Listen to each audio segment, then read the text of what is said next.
I once increased a company's business $6 million in functionally 10 hours. And I did it very simply. They were in the, they had a bunch of custom leather furniture stores around the country in the United States, like 60 of them. And they had all these sales managers who also sold.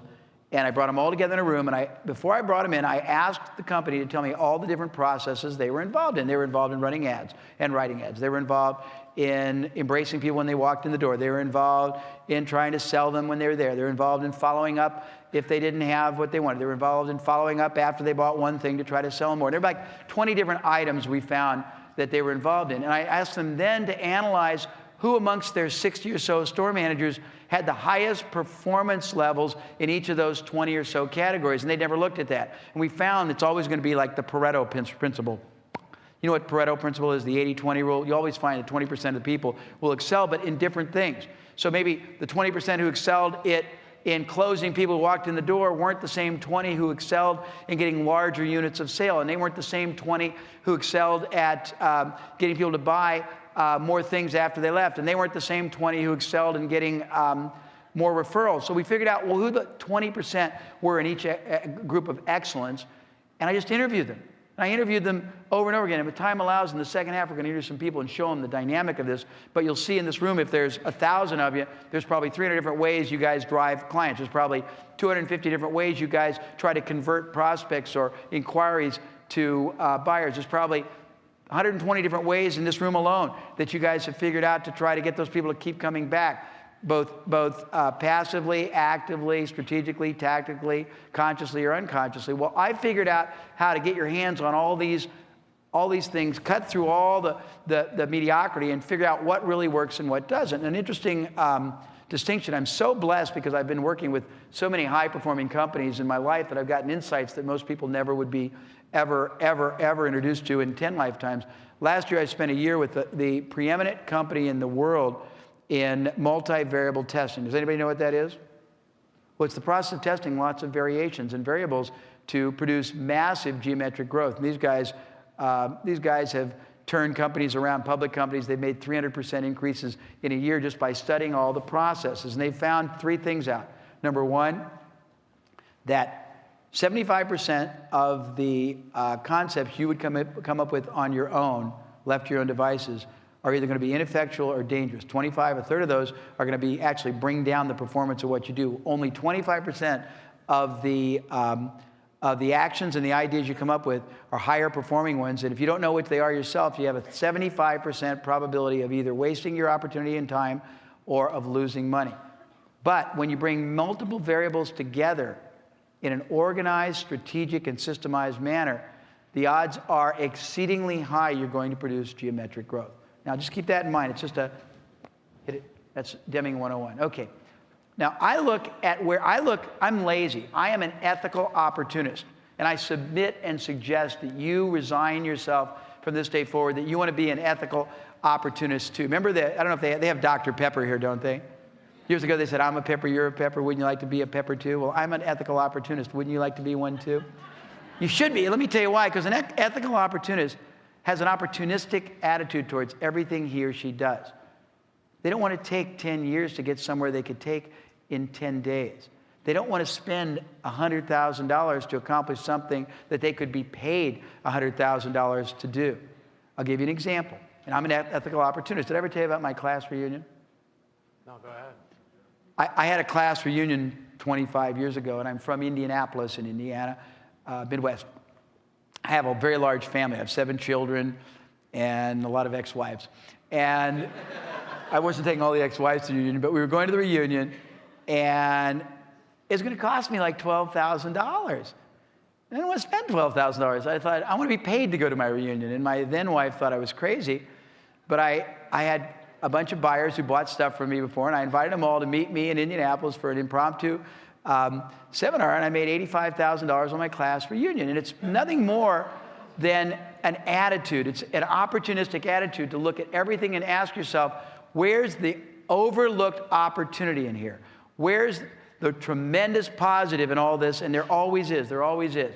So I believe there are 9 primary categories of upside leverage that you've got to recognize. And these are very general ones. We'll get into depth in many of them today in the afternoon session, or the second half. And Richard believes there's a 10th one, but I'll just give you what I think. The first one is marketing.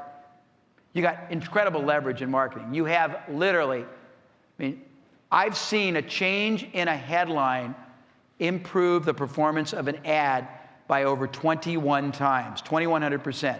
I've seen articulating a different positioning in a selling presentation change the results 500%. I have seen using a powerful risk reversal guarantee triple the number of people who said yes. I have seen a powerful and original upsell increase the size of the order by 500%. Marketing is an incredible lever, but it can't be until you recognize how much more is possible just in general, and then you start focusing on what specific mechanisms and higher performing alternatives and options are available to you. But your first lever is marketing. Your second is strategy. Change the attitude, the strategic attitude you're following, and you'll change everything you're doing. I'll give you an example. And again, just to show you, I've helped a lot of big companies. I've helped a lot of little ones too. One time I had as an unwilling client, a tree trimmer. He was unwilling because he was a guy that trimmed my trees. And if you know anything about tree trimmers, anybody live in a big house that has trees under it and you can't stand the view being impeded? Anybody want to live in a big house that has trees that are impeding the view? Well, I lived at this time in a very, very stunning house with a massive 240-degree view of the water outside of Los Angeles. And below me there, all these people had trees that grew up, and about every 6 months, I have to call somebody to come in and slop them down. And tree trimmers are like a certain category of personal service people that just aren't very dependable. They would come and you never hear from them again, or they wouldn't come when they're supposed to. And there was one guy that I really liked, and it was evident he was trying to build a business, not just service, the next week or so. And none of them would ever come back. And when he came to me, I said to him, you want to learn an instant way that you'll turn this from an income into a business that everyone would buy from you? And he said, sure. And I said, okay, from today forward, whenever you go out to do anybody's job, if you know that tree, unless you're pulling the tree out, if you know the tree or the shrubs are going to regrow, which they will, right? Why don't you, instead of just waiting for them to call you, why don't you instead say, this is about every 6 months you're going to need this. Why don't we just set up an automatic service where once every 6 months we come out, we'll bill your credit card, or if it's a larger amount, we'll just send you an invoice and we'll take care of it. And in between, we'll drive over at least once a quarter and make sure there aren't any little irritating things we should trim up for you. And it'll be a better deal than if you did it yourself, and we'll worry about it, and you can stop it any time you want. Not a big deal, was it? It's a change in strategy, isn't it? From just being reactive to being proactive. Well, that little change got him $70,000 when he sold that business to somebody else because he had a continuous, predictable stream of income. And I was able to sit down with him for 5 minutes and change it. That's the kind of breakthroughs we're talking about. Capital. How you use your capital. And capital are three kinds. Money, intellectual capital, meaning your own mind and other people, and your human capital, just the people you can either employ or harness, internal or external. It's a lot of leverage in that, and you got to recognize that's a driver of upside performance. Business model. Business models can be changed to triple, quadruple, 10 times not only the performance, but the value of a business. I have a friend in Los Angeles that used to be in the seminar business. They'd go out, they'd do a seminar. If it was good, they'd make a lot of money. If it was bad, they wouldn't. They'd try to sell products one at a time. It was very brutal because sometimes it was feast, sometimes it was famine. He decided to change his business model and create a coaching business that would sign people up to be with him every week forever, or until he stopped basically contributing to their well-being. He found that instead now, when he went and he sold $100,000 worth of coaching, it was $100,000 a month. Month 1, month 2, month 3, month 4, month 5, and he started using his products just as a device to get people excited about his coaching. And his former model, which was very ineffectual, became nothing more than a lead generator for his other model. People in the financial newsletter business I used to help, they would feast and famine too. Sometimes they'd do well, sometimes they wouldn't. I was involved in the financial services business, the investment field, and we found that the best prospects in the world for us were newsletter subscribers. So we went out and we bought newsletters. We went out and we subsidized newsletters. We changed their whole business model and turned them from providers of information to uncoverers of prime investment prospects for us. And we created billions and billions of dollars for the clients in the process of doing that. But when you change your business model, you can change not only your results and your income, but your long-term wealth. Literally, I don't do it like Tony Robbins, but literally in a heartbeat. Relationships. You got all these relationships out there. You got suppliers, vendors, satisfied clients, expired, inactive clients, prospects that didn't convert. I have made $1 million or more for myself and tens of millions more for clients just by going to people that had non-converted leads and prospects they didn't know what to do with, and showing them how to convert them to other products, services, even their competitors, and make more from their competitors than they did from their own business. But it's a mindset. It's a strategic mindset. You got to look at all the relationships available to you, internally, externally. You should get all of your. I'll do something right now because it's interesting. How many people who raise their hand and you are in business can tell me that at least 10%, maybe as much as 100% of that business currently emanates from referrals? Raise your hand. Okay. Okay. Stand up for a minute, all of you. Can you stand up? Is there enough room to stand up? Remain standing if you have in place, whether you're a one-person business or whether you're a multi-person business, if you have in place at least one formalized, systemized, inviolate referral-generating system that you and or your team members adhere to each and every day and whenever the right scenario is, so you got everybody working, all your clients and prospects working for you. Stand up if you have at least one ongoing referral system in place, and be true to yourself, because if you don't, sit down, because I want to make a point. Okay, those that are remaining, you have at least one ongoing referral system that's proactive and strategic, and it's really a system. Remain standing if you have two. 3. Okay.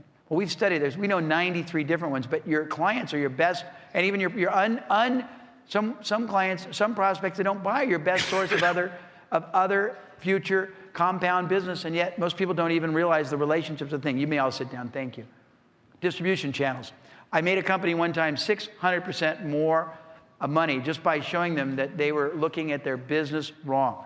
It was a company that manufactured, this is back about 10 years ago when the aerobic movement was really hot, and they manufactured 3 really hot aerobic accessories so you could look really beautiful when you're working out. And they wanted to grow their business, but they weren't very creative, and they didn't have any new products, they didn't have a designer. It was a little company. It was making a lot of money, but a little company. And they were frustrated, and I said to them, you guys don't realize that your products aren't your asset. It's your distribution channel. They had, in the U.S., all the Nordstroms, all the Kmarts. They had a company called Park Lane Hosiery, which had 2,000 outlets. They had Target. They had like 7,000 outlets, and they had the goodwill and the trust of the buyers. I said, all you have to do is go on a road trip. One of you go east, one of you go west, go to all the hot aerobics, the health clubs. Every one of them has a little room where they sell, power drinks and other things, and almost all of them are going to have some really inspired, artistic, crafts-oriented designer that created some really hot little something that he or she sells 12 of a year in that store only and nowhere else. I said, find the products, go to the designers, make a deal with them where you take over the product, and you distribute it through your product, and they can keep all the sales they can generate in their 1 or 2 aerobic centers, and you'll make a fortune. And they said, well, we don't want to be distributors. And I said, don't. Make a deal where you give them a royalty. You take over a license for that, except for in the 2 or 3 little areas that they're in, because they'll never go past it. And they did that, and they increased their profits and their revenues by over 600%. But it's a change in strategy combined with looking at your distribution channel as an incredible model. I have made, honestly, probably 5, the $9 billion that Harv shared with you was what we stopped. It's like 6 or 7 years ago we stopped calculating it, and it's just a compounding. It might be 20 billion, just because I've taught people how to look at these drivers. But